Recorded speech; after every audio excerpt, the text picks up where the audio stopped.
Well, there's a lot of aggressive math in there about cutting the military, assuming that immigration reform happens and getting about $1 trillion out of that, and some other areas that are controversial among the economists. The point I'm making is that we don't need to spend tens of trillions of dollars in order to address this problem. The idea of my proposal, Medicare for all who want it, is that we take a version of Medicare and make it available to anybody who wants in on it without commanding people to adopt it if they'd prefer their private plan.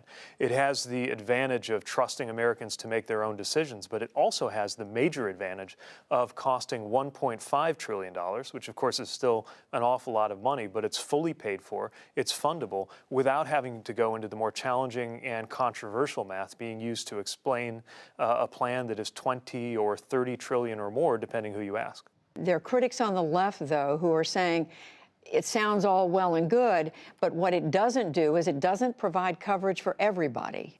It's certainly set up to make sure that everybody has coverage. It's designed so that nobody falls through the cracks. And if you're not covered at all, you can actually retroactively be added on our plan. What it does mean is that not everybody's on the public plan.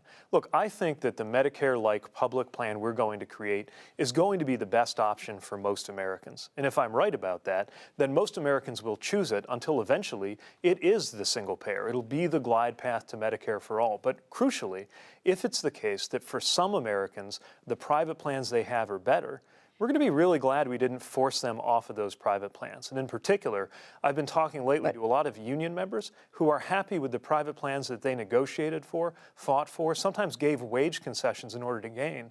Why kick them off of those plans when we can let people choose? And to subscribe to our YouTube channel.